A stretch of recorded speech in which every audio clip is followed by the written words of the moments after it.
Francesca! Did you get the wedding invite from my daughter yet? It should have arrived in the mail. Good morning, Gladys. Yep, Becky's invite came this morning. 2 months on Saturday, right? Have you seen the venue? I bet you were surprised when you found out she's getting hitched at a hotel of that caliber, right? Right? Yeah, I gotta admit, I wasn't expecting that. I heard a few celebrities got married there recently. I even read that it's the King of Saudi Arabia stays there when he comes to the States. I thought I was misreading it at first. That's right!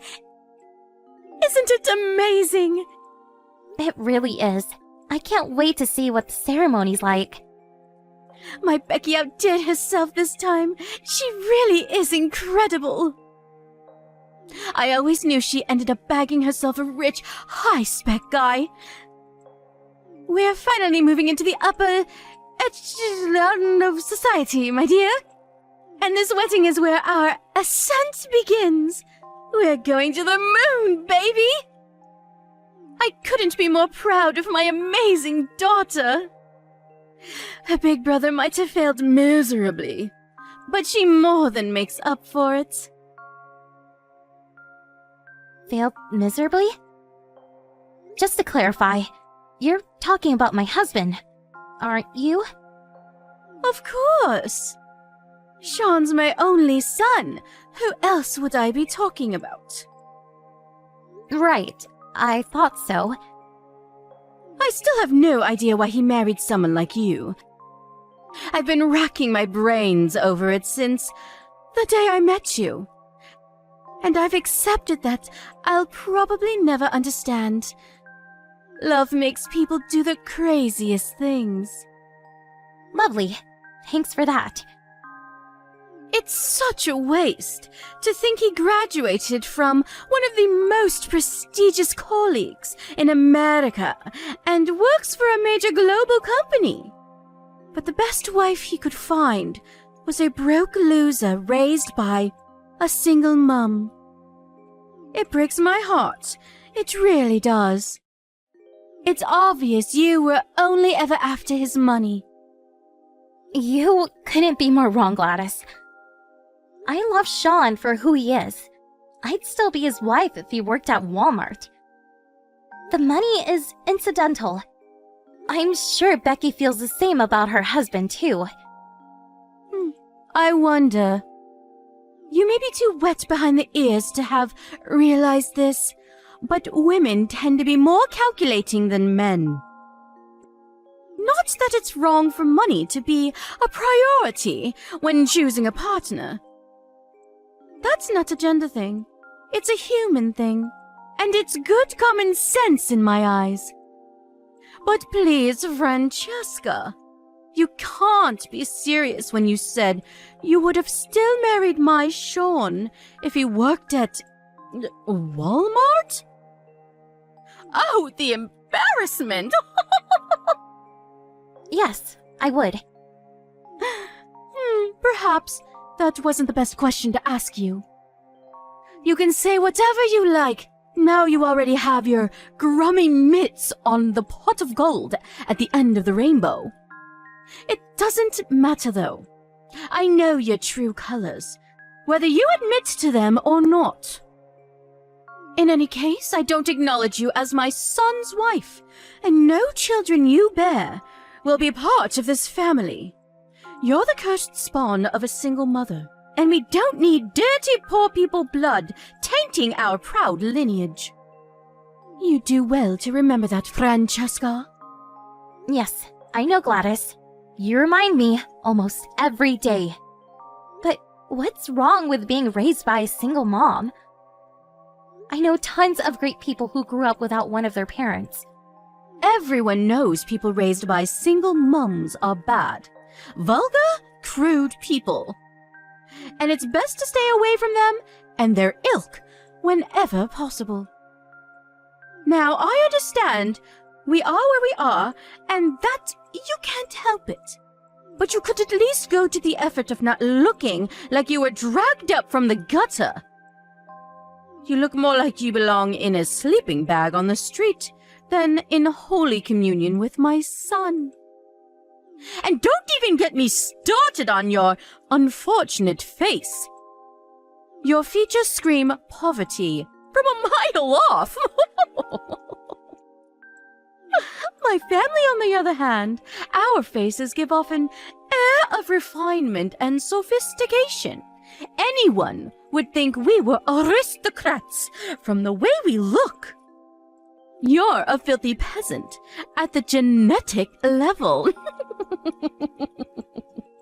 I almost feel sorry for you. Imagine being cursed with that face not even a broke single mother could love. People probably cross the road when they see you coming because they think they're about to get robbed or catch malaria. That's enough. Stop talking about my mom. Oh dear, is someone angry? Do forgive me. I didn't mean anything by it, darling. You know how me and you love to tease each other. Still, though, no kids after 3 years of marriage? Forgive me if this is inappropriate, but is there any chance my son's fed up of looking at your brute face every day? Gladys, this level of rudeness is totally uncalled for. Please, stop. Oh, don't be so dramatic, dear. I told you I don't mean anything by it. It's just a bit of playful teasing. It's true, though, isn't it? Can't he even bring himself to look at you anymore? Take a chill pill. Careful, dear. All that stress will make you even uglier.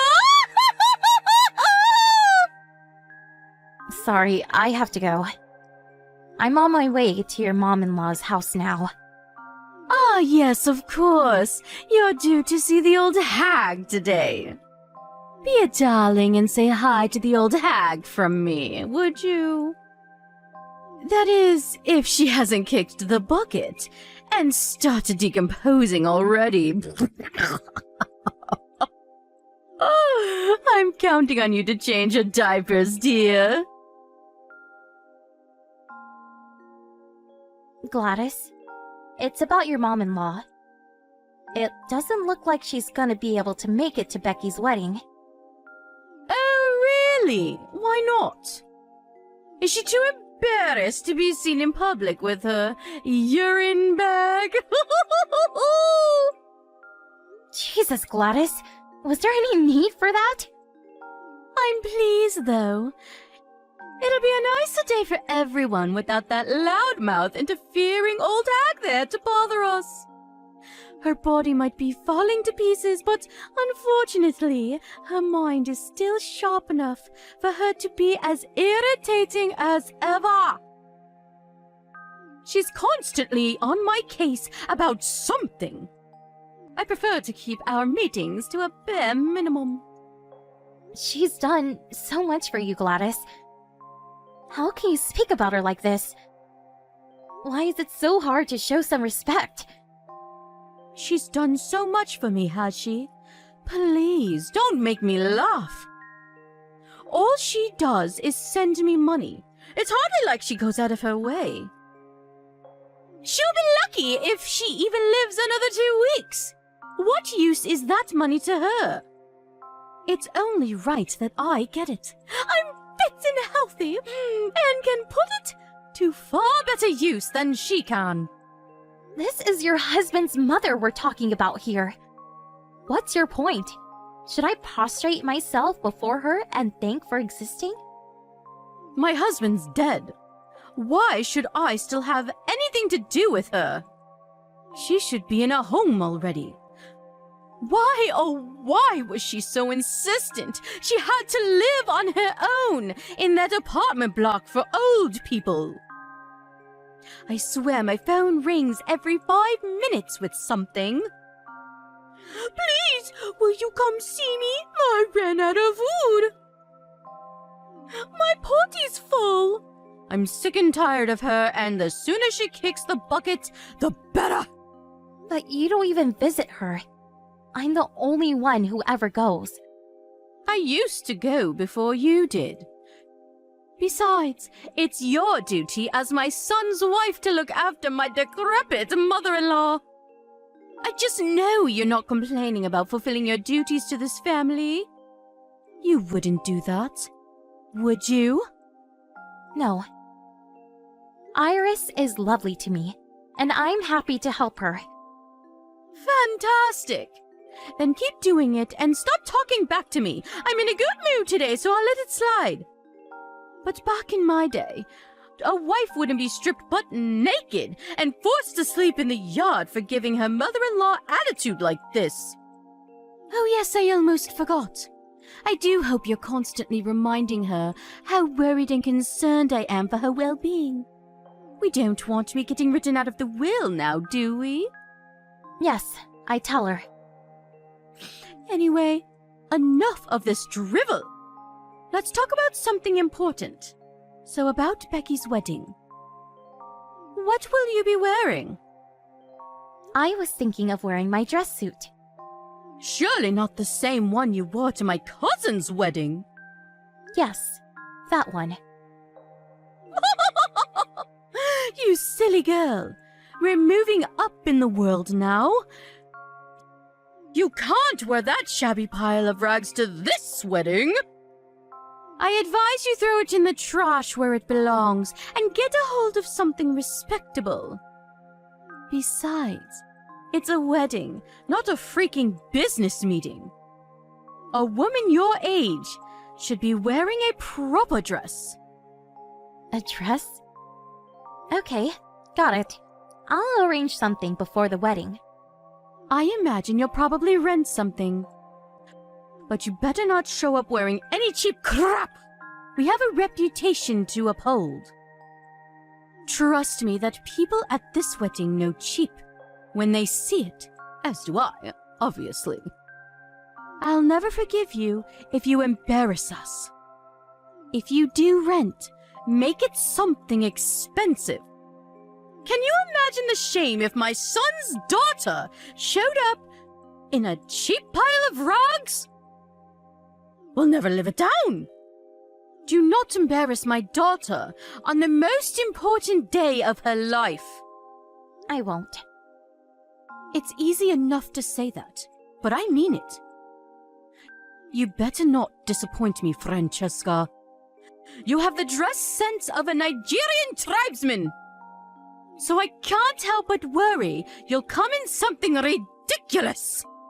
Relax, Gladys. I'll look the part. I promise. The last thing I want to do is embarrass Becky on her wedding day. I suppose I'll just have to take your word for it. To be honest, I'd much rather you didn't come to my daughter's wedding at all. But she insisted on having you there. You're lucky. She's a lot more tolerant towards poor people than I am. Right. Becky's great. She's always been kind to me. Her husband's family are of excellent prodigy, too. They have records of their ancestry going back to medieval Europe.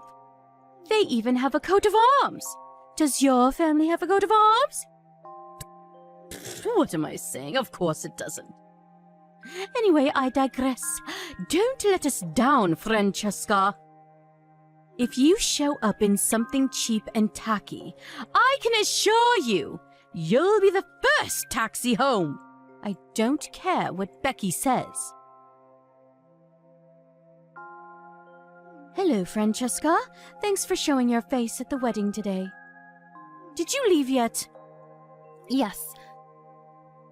I'm on my way to a place that specializes in dress cleaning.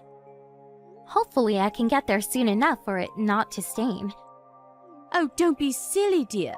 It was just a splash of beer. You're such a drama queen. A splash of beer? You poured an entire keg over me on purpose. Right in the middle of your own daughter's wedding! There's no justification for what you just did. You're horrible. There we go with the over-exaggerations again. It wasn't on purpose, dear. I just slipped is all. Actually, I think I might have gasped in shock when I saw that cheap piece of crap dress you were wearing and spilled some beer on you by mistake. But you know what? It serves you right. I made it crystal clear. You were to rent the most expensive dress you could. This is what you get for ignoring me and showing up in peasant wear. You broke your promise. I didn't rent it.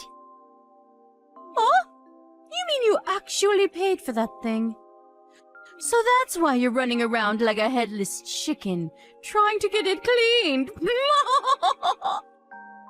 How's your dress looking, dear? It's obviously cheap garbage. Why not throw it in the trash where it belongs? Wrong. You told me to come looking the part, so I went the extra mile and did just that. You looked the part in that thing, did you? Oh, the delusion! Now I've heard it all!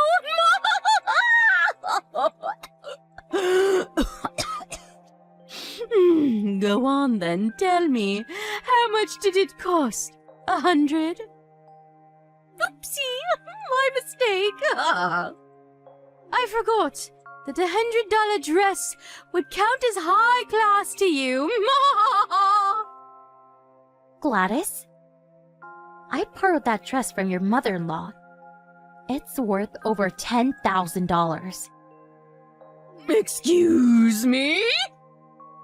The reason I'm rushing around like a headless chicken trying to get it cleaned is because it's not mine. I borrowed it. I can never afford a dress like this.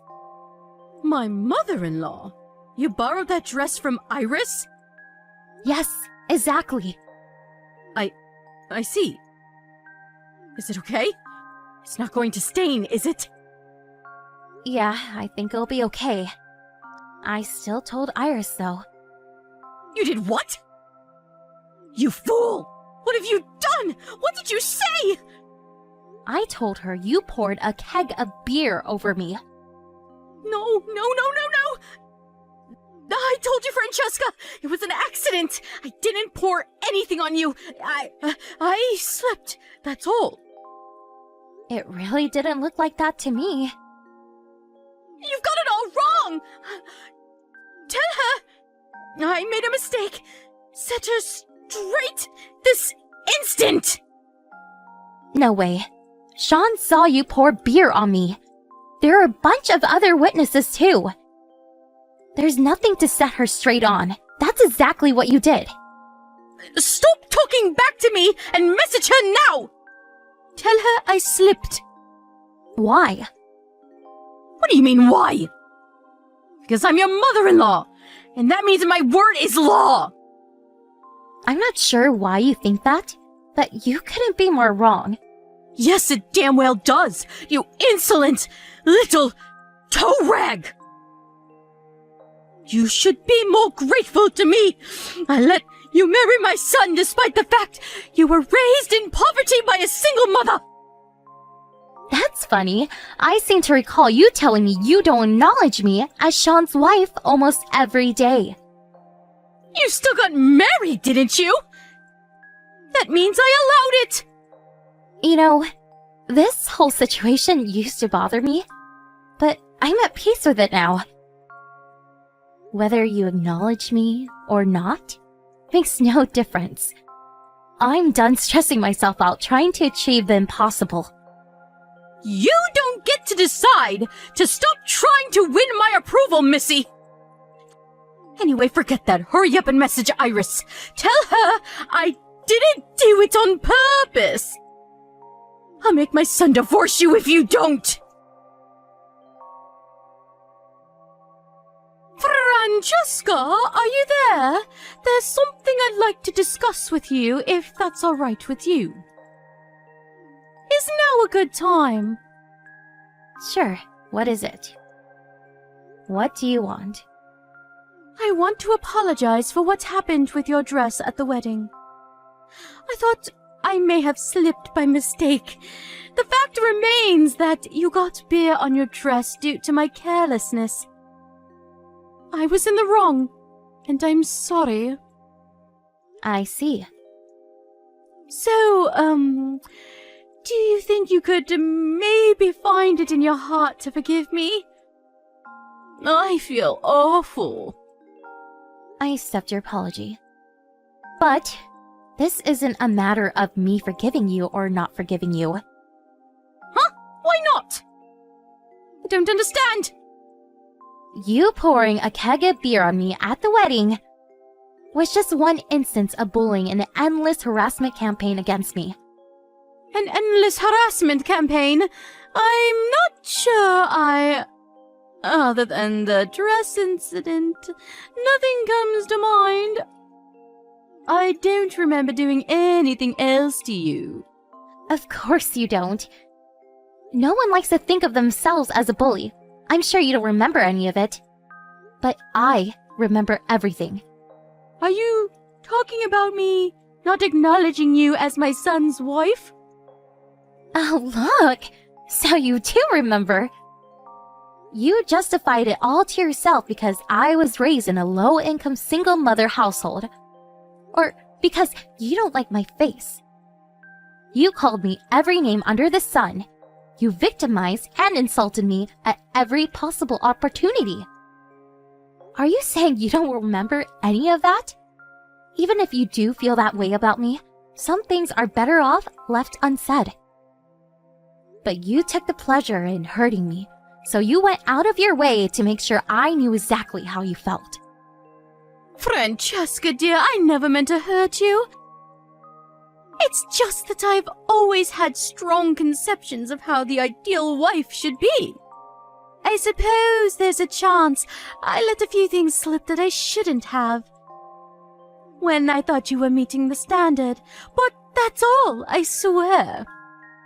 Did me being raised by a single mother, or not, being as beautiful as his perfect daughter-in-law had in your head, cause you problems somehow? Well, it's not that you caused me problems per se. So it is fair to say you treat me like crap for the sole reason that you don't like me? Because that's what it sounds like. I'm so sorry if I felt like I was treating you that way, sweetie. I promise that was never my intention. I'm just a straight talker, that's all. I'm like that with everyone. It's nothing personal. I never tried to hurt you on purpose, not once. Really? It's funny. You say you're like this with everyone, but you're always super polite and reserved when your mother-in-law's around. Like butter wouldn't melt. It's almost like you're a different person. Despite the fact you speak about her with nothing but malice and contempt behind her back. Old hag this, decrepit old that. It seems pretty obvious to me that you're not so straight talking with everyone. And you know full well who you can get away with treating like crap and who you can't. Wait, did you tell Iris I said those things? Is that why she cut my money off all of a sudden? Nope. You really think I could tell her something so horrible? Don't get me wrong. I think she has a right to know, but she'd be so crushed I could never bring myself to do it. Wait a sec. Are you apologizing to me because Iris cut your money off? Oh dear, it's not like that, I swear. I'm apologizing because I feel truly awful about everything I've done, Francesca. I'll never utter a negative word about anyone from now on. Can we just all get along? You make me sick. You wanted nothing to do with your mother-in-law until now. You spoke about her with hatred and contempt and forced what should have been your duties to take care to her onto me. Now she cuts your money off and you're suddenly nice as pie. Whether you apologize to me or not makes no difference to how she feels about you. Why not? Because she knows what you really think about her. Huh?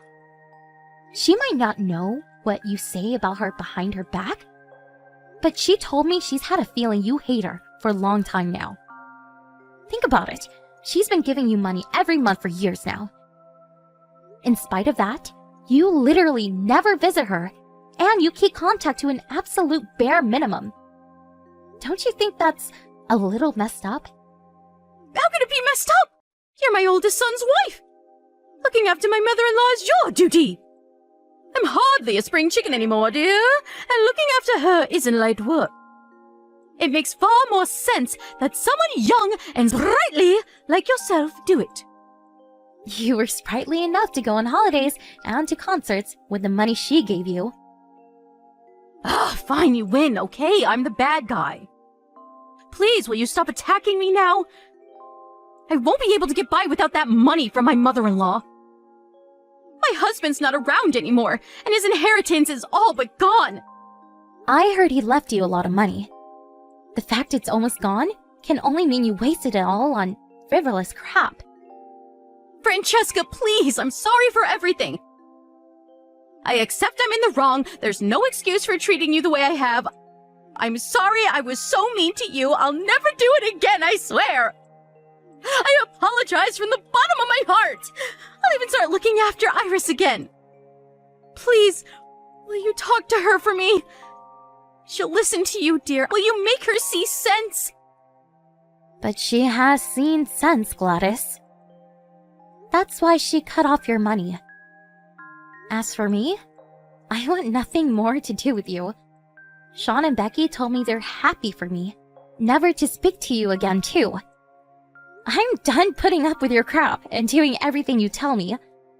Don't be silly, dear. How is never speaking to me again going to work? Are you just going to blank me at every birthday and Christmas?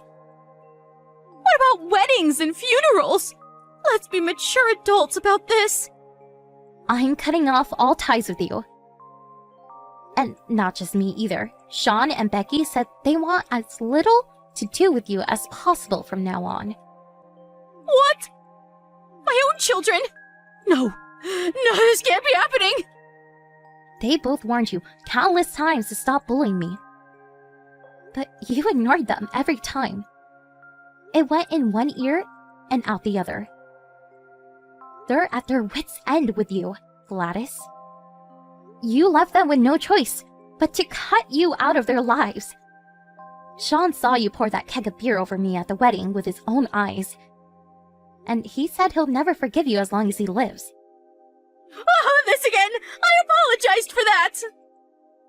Speak to him for me, please! I'm telling you, I'm sorry here. We're way past apologies now. You bullied, victimized, and harassed me ever since me and Sean got married. Whenever I came to visit, you made sure everyone else got to eat delicious, warm, freshly cooked food, while I got a cold plate of leftovers. I remember you even put trash on my plate once. You insulted and belittled me to no end whenever we talked over text. You even treated your own mother-in-law with contempt. I'm so sorry. You're right, I crossed the line. But I see the error of my ways. Please, darling, I'm begging you. Won't you have a word with everyone and convince them to give me another chance? You're the only one who can help me now. I'll acknowledge you as my son's wife and a part of this family. I'll never be mean to you or anyone else again. Like I said, too little, too late. Whether you acknowledge me or not makes no difference. Even if you told Sean to divorce me, he wouldn't listen to you. I realized a long time ago, I don't need the approval of the likes of you. No.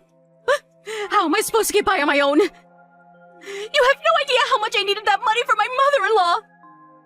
My pension and what's left of my husband's inheritance aren't just going to cut it.